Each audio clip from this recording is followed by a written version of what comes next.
the Speeding Bulletin. My name is Steve Younis from supermanhomepage.com. This is all the Superman related news from the week November 14th to November 20th, 2008. In movie news, MTV.com interviewed Bryan Singer and asked him whether or not he'd be returning to direct the next Superman movie. He didn't exactly give a straightforward answer, saying, "At the moment I really can't talk about that. I wish I could. From my perspective, I'm going to take a brief pause. This movie, Valkyrie, has taken a long time, so I'm going to take a pause. A movie like that takes some time to do right. That's all I can say about that." So, we're no clearer on this than we were before.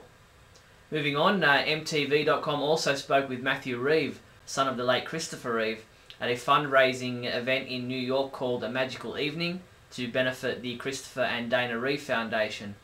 Matthew gave his thoughts on Superman Returns and future Superman movies, laughingly saying, "As far as we're concerned, there's only ever going to be one Superman."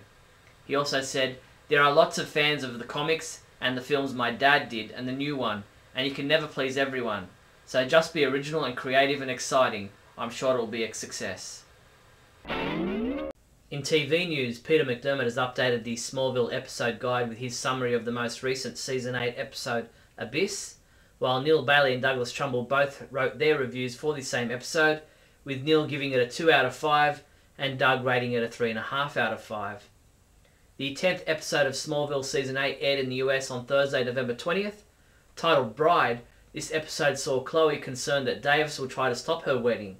Instead, the ceremony comes under attack by Doomsday, who tries to kidnap the bride.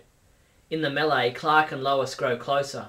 Meanwhile, Oliver is off hunting for Lex in Cuba, where he's surprised to find Lana. Speaking of Lana's return, Erica Durant spoke with TV Guide's Mega Minute on how Lois will handle Lana's return in Smallville.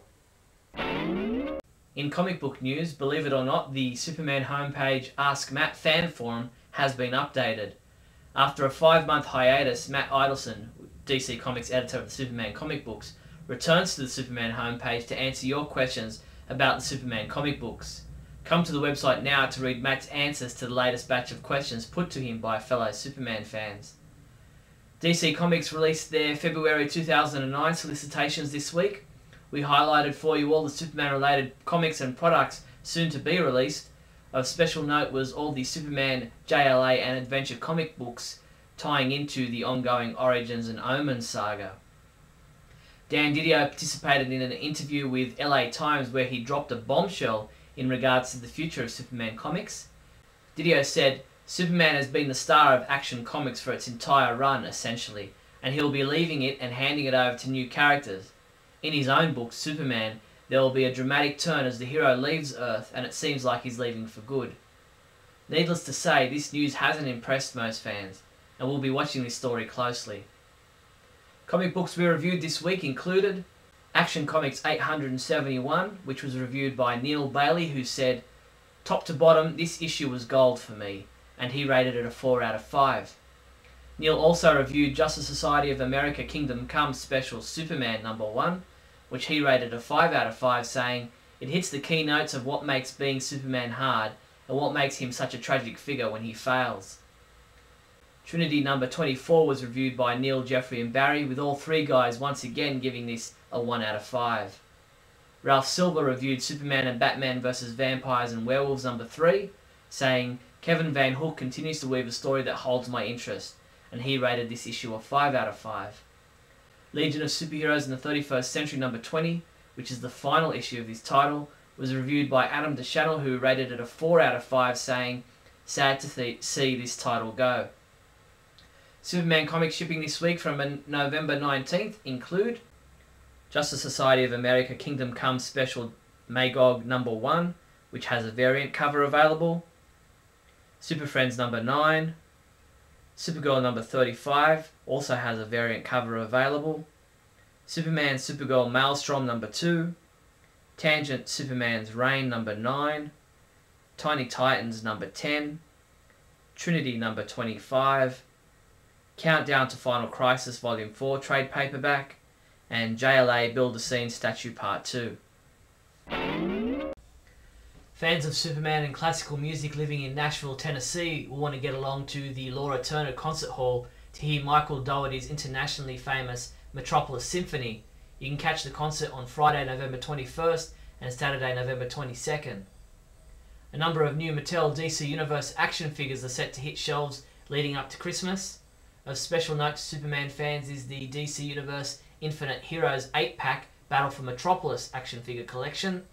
Packaged in a specially made window box, this set includes 8 unique 3 3/4 inch figures. Mattel is also releasing a few DC Universe Classics 2-packs exclusive to Toys R Us. Amongst these 2-pack collections is a Super Enemies figure pack featuring Cyborg, Superman and Mongol. Superman homepage reviewer James Lance continues reviewing story arcs from the 1940s Superman radio series. Come by the website now to check out his review of the Man Without a Face story. Video game developer Factor 5 is looking for a new publisher for their rumoured Superman game since the collapse of publisher Brash. Factor 5's president said, "It's a long-term project because we're not willing to compromise quality at all from the start and make this into what we as fans and hopefully every fan of the property, movies old or new, comic book or TV, wants to play. We'll keep an eye on this story if and when it develops." Superman homepage writer Adam DeChanel has reviewed the Mortal Kombat vs DC Universe video game, which is available in the US now. Adam said, "This is one of the best Mortal Kombat games and probably the best comic character transition to date." And that's all the Superman related news there was for the week November 14th to November 20th. I'm Steve Younis from supermanhomepage.com.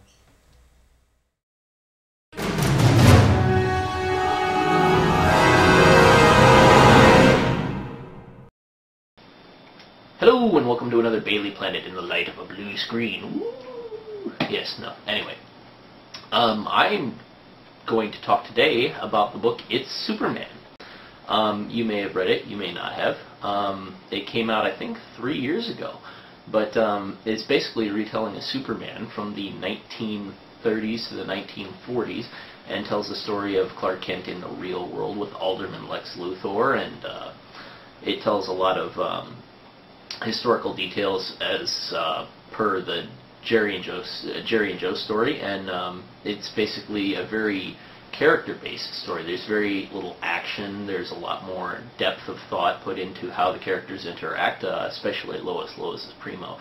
I didn't want to pick it up because it seemed boring when I first got it. You know, I let it sit for about almost a year. And then I picked it up and I read it and it was excellent and I couldn't recommend it more. I hear there was originally a 1,000-page draft and I'd really love to see that, and there may be a sequel. So they were saying, like, when Superman's in his 40s, I think that was on Wikipedia, so, you know. But I hope that you want to give it a shot and go find it in a used book bin. I would recommend it. It's good stuff. Bailey Planet is sponsored by Gibbo.